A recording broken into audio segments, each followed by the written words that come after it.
Factorisation classes. Students, आज हम लोग जीरोस ऑफ द पोलिनोमियल्स के बारे में चर्चा करेंगे। इसके पहले वाले वीडियो में हमने बताया था कि अलजेब्रिक एक्सप्रेशन क्या होते हैं, उसका रूट्स हम लोग कैसे फाइंड करते हैं, कुछ रूट्स के बारे में, कुछ टाइप्स ऑफ अलजेब्रिक एक्सप्रेशन के बारे में हमने पिछले वाले वीडियो में बताया था। यदि आपने पहले वाले वीडियो नहीं देखा है तो डिस्क्रिप्शन में आपको लिंक मिल जाएगा। आप सबसे पहले फर्स्ट वीडियो देखिए, पार्ट 1, उसके बाद पार्ट 2 आप लोग को आराम से समझ में आएगा। तो चलिए शुरू करते हैं आज का ये सेशन। तो एक टॉपिक है जीरोस ऑफ द पोलिनोमियल्स, पहले उस पर विचार करते हैं। जीरोस को ही हम लोग रूट भी कहते हैं। यदि कोई पोलिनोमियल्स px दिया है, कोई पोलिनोमियल्स px है और x is equal to a रखने पर इस पोलिनोमियल px का वैल्यू, अगर px का जो वैल्यू फाइंड होता है उसी वैल्यू को हम लोग उस पोलिनोमियल का वैल्यू कहते हैं। यदि px इज इक्वल टू 0 निकल जाता है तो x बराबर a जो है इस px का 0 या फिर रूट कहलाता है। ठीक है, फिर से एक बार समझ लें इसको। यदि कोई पोलिनोमियल्स दे चुका है, हम यहाँ पे क्वाड्रेटिक ले लेते हैं, एक px बराबर ax square plus bx plus c अगर कोई दे चुका है और यहाँ पर x का ऐसा कोई भी वैल्यू, चलिए उस वैल्यू को हम लोग अल्फा ही मान लें, तो x का ऐसा कोई भी वैल्यू जो उस पोलिनोमियल में रखने पर क्या हो जाए, 0 अगर आ जाए, तो ये x is equal to alpha उस पोलिनोमियल px का जीरोस या फिर रूट कहलाएगा।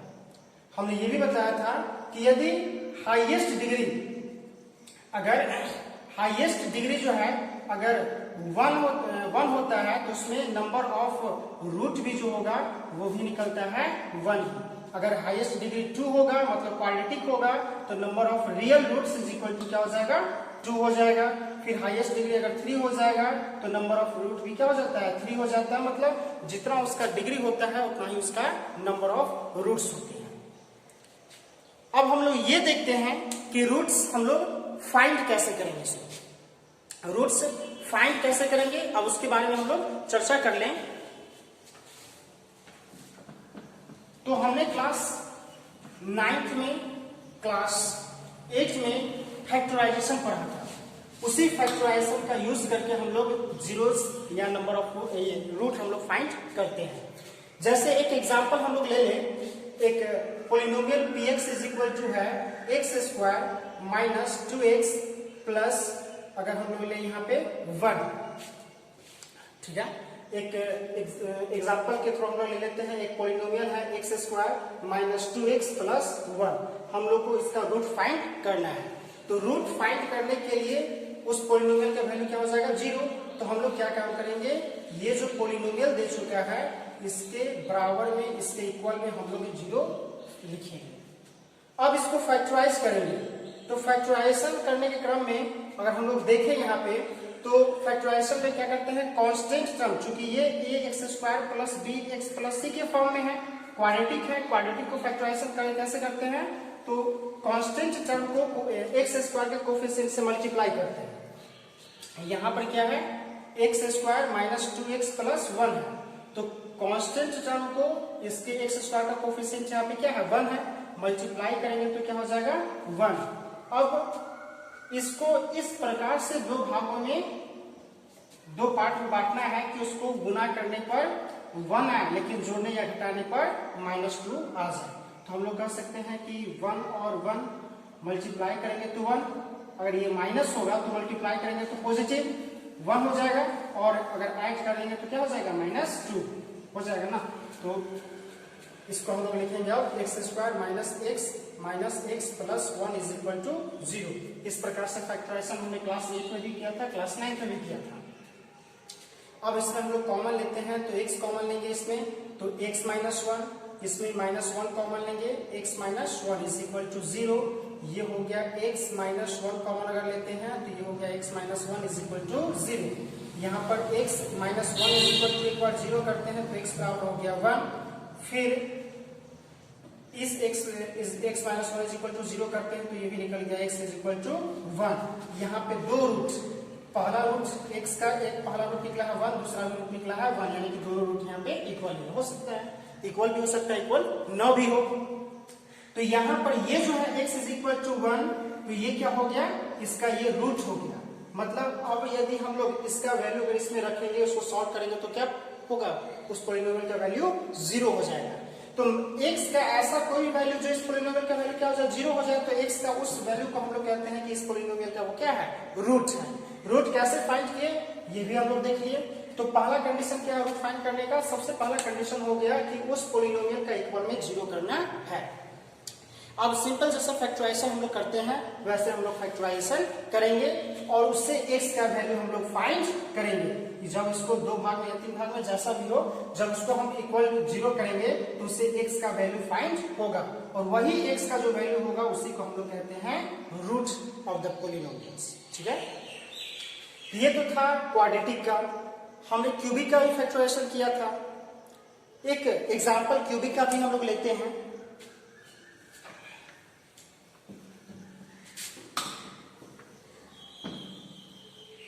अगर एक एग्जाम्पल क्यूबिक का हम लोग लेना चाहें तो एक एग्जाम्पल है 3x cube minus 5x square minus 11x minus 3। यहाँ पर एक पॉलिनोमियल्स हो गया 3x cube minus 5x square minus 11x minus 3। तो सबसे पहले जनरल फॉर्म देखते हैं क्यूबिक का क्या होता है। तो जनरल फॉर्म अगर देखें तो ax cube plus bx square plus cx plus d। हमने बताया था कि जो क्वाड्रेटिक होते हैं उसका होता है ax square plus bx plus c, जो क्यूबिक होता है उसका होता है ax cube plus bx square plus cx plus d। यहाँ पे जो कांस्टेंट टर्म है क्यूबिक के लिए ही है। क्यूबिक के लिए रूल्स क्या है फैक्टराइज करने का, सबसे अच्छा तरीका होता है कि सबसे पहले हम लोग उसको फैक्टराइज अलग अलग तरीके से करते हैं, लेकिन अगर नंबर ऑफ ये रूट कौन कौन सा होगा, ये रूट अगर फाइंड करना है तो सबसे पहले जो कांस्टेंट टर्म है उसका हम लोग फैक्टराइज करते हैं। उसका फैक्टर कौन कौन सा है, यहाँ पे क्या है -3 है, -3 है। तो अगर हम लोग देखें 3 जो है इसका अगर ये इसका फैक्टर कौन कौन सा है तो पता है कि प्लस माइनस 1 हो सकता है या प्लस माइनस 3 भी हो सकता है ना। अगर मान लीजिए कि अगर यहाँ पे 6 होता तो इसका फैक्टर कौन हो सकता था plus minus 1 plus minus 2 plus minus 3 फिर प्लस माइनस 6, ये 4 इसका फैक्टर हुआ। तो सबसे पहले रूट फाइंड करने के लिए हम लोग पहले कांस्टेंट टर्म का देखते हैं कि फैक्टर कौन कौन सा है। ठीक है, अब फैक्टर पता हो गया। अब इसी फैक्टर में से कोई एक ऐसा वैल्यू होगा जिसको रखने पर ये क्या प्राप्त हो जाएगा, 0 हो जाएगा। तो हम चेक करते हैं, यदि हम लोग 1 रखते हैं तो क्या होता, अगर 1 रखते हैं तो ये हो जाता 3, ये क्या हो जाता क्योंकि 1 का क्यूब करते तो 1 1 into 3 इज इक्वल टू 3, 1 का स्क्वायर 1, 1 को 5 से मल्टीप्लाई करेंगे -5, माइनस 1 रखते हैं तो माइनस ये हो जाएगा 11, ये -3। तो इससे 0 आता नहीं आता। इसका मतलब कि अब x प्लस 1 रखने पर 0 नहीं आ रहा, पर -1 रख करके चेक करते हैं। तो -1 रख करके चेक करेंगे तो -1 का क्यूब -1, -1 into 3 -3, फिर -1 का स्क्वायर 1, 1 को -5 से मल्टीप्लाई -5, फिर -1 को -11 से मल्टीप्लाई करेंगे तो +11, फिर -3 का -3, तो ये हो गया minus minus plus 5 3 8 3 11 -11 plus 11 is equal to क्या हो गया 0। मतलब क्या रखने पर x बराबर -1 रखने पर क्या हो गया, ये 0 आ गया ना। अब हम लोग क्या काम करते हैं, ये तो हम लोग पता कर लिए कि कौन सा ऐसा वैल्यू रखने पर ये 0 आएगा। हमने वो वैल्यू भी रखा, क्या रखा, x is equal to -1। x is equal to -1 रखने पर px का जो वैल्यू हो गया वो क्या हो गया, 0 हो गया। तो पहला रूट तो हम लोग ऐसे ही फाइंड कर लिए, हाईएस्ट डिग्री 3 है, मतलब कि नंबर ऑफ रूट होगा 3, तो एक तो निकल गया। अब नेक्स्ट कैसे निकालेंगे, तो x इज इक्वल टू -1 रखने पर px का वैल्यू 0 आया है, तो इसका मतलब हो गया कि x plus 1 is equal to क्या हो जाएगा 0। अब इस x प्लस 1 से उस क्यूबिक जो पॉलिनोमियल दिया हुआ है उसको हम लोग डिवाइड करेंगे। डिवाइड करेंगे तो कैसे, ये 3 टाइम्स 3x स्क्वायर, तो ये हो जाएगा 3x cube plus 3x square minus plus, यहाँ पे भी माइनस, ये कैंसिल हुआ, minus 8x square minus 11x minus 8x minus 8x square minus 8x plus plus, ये हो गया 3 माइनस 3x, उसके बाद minus 3 minus 3 minus 3x minus plus minus 3, ये हो गया 0, हो गया ना, और ये हमेशा 0 ही आएगा, ठीक है। तो इसका मतलब अब हम लोग लिख सकते हैं 3x cube minus 5x square minus 11x minus 3 is equal to, यहाँ पर क्या है, 0 डालना है ना, क्योंकि रूट निकालना है, तो रूट निकालने के लिए पॉलिनोमियल के बराबर में 0 करते हैं। अब इसको हम लोग लिख सकते हैं क्या, एक तो हमारा है x प्लस 1 इंटू, लिख सकते हैं इसको 3x square minus 8x minus 3 is equal to 0, ठीक है। उसके बाद अब ये x प्लस 1 को वैसे ही रहने देते हैं, ये क्वाड्रेटिक फॉर्म में आता है। अब क्वाड्रेटिक को कैसे हम लोग फैक्टराइज करते हैं, जैसे हमने बताया था, कांस्टेंट टर्म को x स्क्वायर के कोफिशिएंट से मल्टीप्लाई करते हैं, तो ये हो गया 3 3 जा 9। 9 को इस प्रकार से 2 भागों में तोड़ना है कि जोड़ने या घटाने पर क्या हो जाए 8 आ जाए। अब 9 को इस प्रकार से तोड़ना है कि जोड़ने या घटाने पर क्या हो जाए 8 आ जाए, तो हम लोग 9 1 जा 9 तो कर सकते हैं ना, और 9 1 जा 9 यहाँ पे माइनस में है, तो बड़ा वाला अगर माइनस में ले लेते हैं तो मल्टीप्लाई करेंगे तो ये हो जाएगा -9, ठीक है, और इसको प्लस करेंगे तो ये हो जाएगा -8 हो रहा है, तो ये हो गया हमारा 3x square minus 9x plus x minus 3 is equal to 0। x plus 1, इसमें हम 3x कॉमन लेते हैं, तो ये हो जाएगा x माइनस 3, और फिर प्लस 1 इसमें आएगा x minus 3 is equal to 0, तो x plus 1 into x minus 3 into 3x plus 1 is equal to 0। अब हम लोग x का वैल्यू फाइंड करेंगे इससे, तो एक बार निकलेगा x का वैल्यू -1, इससे निकालेंगे तो निकलेगा +3, और इससे निकालेंगे तो -1/3, ये 3 रूट निकलेगा, ठीक है।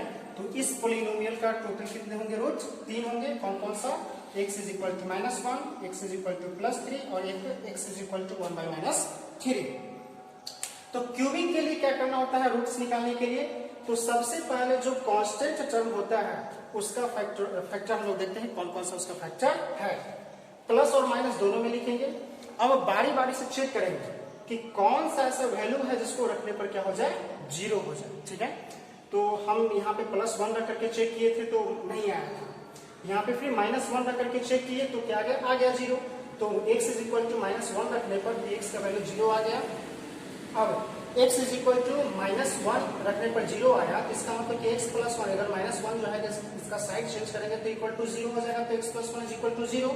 अब इससे इस पोलिनोमियल को डिवाइड करना है, पोलिनोमियल को डिवाइड किए तो क्या आया 3x square minus 8x minus 3 quotient के फॉर्म में आया, तो ये px is equal to gx into qx plus rx होता है, वही फॉर्मूला हम यहाँ पे लिखे कि 3x cube minus 5x square minus 11x minus 3 is equal to x plus 1 into 3x square minus 8x minus 3। अब ये क्वाड्रेटिक हो गया, क्वाड्रेटिक को सिंपल तरीके से हम लोग उसको फैक्टराइज कर सकते हैं। हमने इसको फैक्टराइज किया और इससे x का वैल्यू फाइंड किया, इससे हम लोग को x का वैल्यू मिल गया। तो इस प्रकार से हम लोग क्यूबिक पोलिनोमियल्स को भी फैक्टराइज कर सकते हैं और इसका हम लोग जीरोस फाइंड कर सकते हैं कि कौन कौन सा इसका जीरोस होगा। अब कुछ रिलेशन हम लोग पढ़ते हैं कोफिशिएंट के बीच, कोफिशिएंट्स और जो टर्म्स होते हैं, जो जीरोस होते हैं, उसके बीच क्या रिलेशन है। सबसे पहले हम लोग बात करते हैं अब क्वाड्रेटिक में, कि क्वाड्रेटिक में जो कोफिशिएंट्स होते हैं और जो जीरोस होते हैं उनके बीच रिलेशन क्या है। और ये इंपॉर्टेंट भी है हम लोग को क्लास 10th में। जैसे सबसे पहले एक जनरल फॉर्म लिखते हैं क्वाड्रेटिक का, ax² plus bx plus c होता है ना पोलिनोमियल्स में। ये एक पोलिनोमियल px है, ठीक है। और मान लेते हैं कि x is equal to alpha और एक x is equal to beta. ये अल्फा और बीटा क्या है, जीरोस मान लेते हैं, ठीक है। कि ये अल्फा और बीटा क्या हो गया, जीरोस मान लेते हैं, या फिर इसको हम लोग रूट भी बोलते हैं ना, रूट मान लेते हैं, ठीक है। तो sum of roots is equal to, sum of roots को हम लोग इंडिकेट करेंगे किससे, अल्फा प्लस बीटा से। Alpha first root, beta second root of the polynomials, दोनों का सम का फॉर्मूला हम लोग कह सकते हैं कि माइनस बी अपॉन ए। बी क्या है, कोफिशिएंट ऑफ एक्स है, ए क्या है, कोफिशिएंट ऑफ एक्स स्क्वायर, ठीक है। और product of roots is equal to, product of roots को हम लोग अल्फा इंटू बीटा से डिनोट करेंगे, और ये हो जाएगा c अपॉन ए। c क्या है, c हो गया कांस्टेंट टर्म, और a क्या है, एक्स स्क्वायर का कोफिशिएंट है, कोफिशिएंट ऑफ एक्स स्क्वायर, ठीक है। ये रिलेशन, ये दो रिलेशन है उसके रूट्स और कोफिशिएंट के बीच। वैसे ही अगर हम लोग बात करें क्यूबिक में, क्यूबिक का अगर जनरल फॉर्म देखें ax³ plus bx² plus cx plus d होता है, तो इसमें रूट्स 3 होंगे। चलिए उस रूट्स को हम लोग px इज इक्वल टू मान लेते हैं, पहला रूट x, दूसरा रूट पहला रूट अल्फा, दूसरा रूट बीटा, और तीसरा रूट हम लोग गामा मान लेते हैं। तो यहाँ पे sum of roots is equal to हम लोग लिख सकते हैं, इसको इंडिकेट करेंगे किससे, alpha plus beta plus gamma से। तो alpha plus beta plus gamma is equal to हो जाएगा हमारा minus B upon A, plus minus, ठीक है, बी अपॉन ए, ठीक है। उसके बाद alpha beta plus beta gamma plus gamma alpha is equal to C upon A, ठीक है, सी अपॉन ए। उसके बाद alpha into beta into gamma is equal to minus D upon A का equal होता है, ठीक है। डी क्या है, कांस्टेंट टर्म है, ए क्या है, कोफिशिएंट ऑफ x³। ये 3 चीज हम लोग को याद रखना होगा। इसमें एक और चीज अगर हम लोग ध्यान दें, यदि अल्फा और बीटा कोई दो रूट्स दे दे और उस पोलिनोमियल को फाइंड करने के लिए कहे, तो हम लोग पोलिनोमियल को भी फाइंड कर सकते हैं।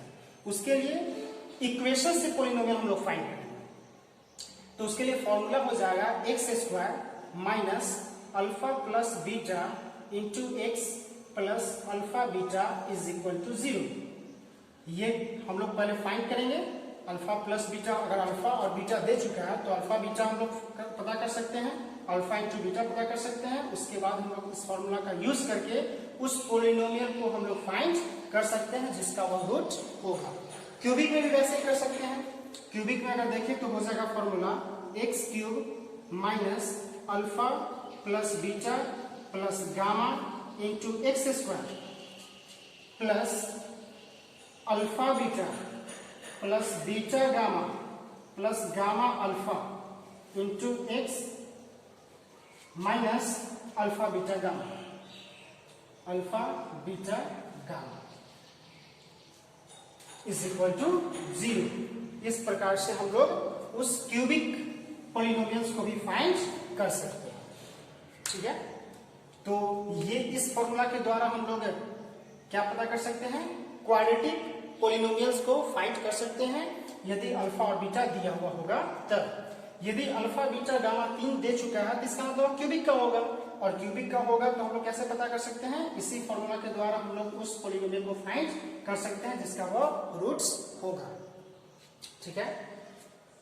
इस प्रकार से हम लोग का ये चैप्टर कंप्लीट है। आई होप आप लोग को ये अच्छा तरह से समझ में आ गया होगा।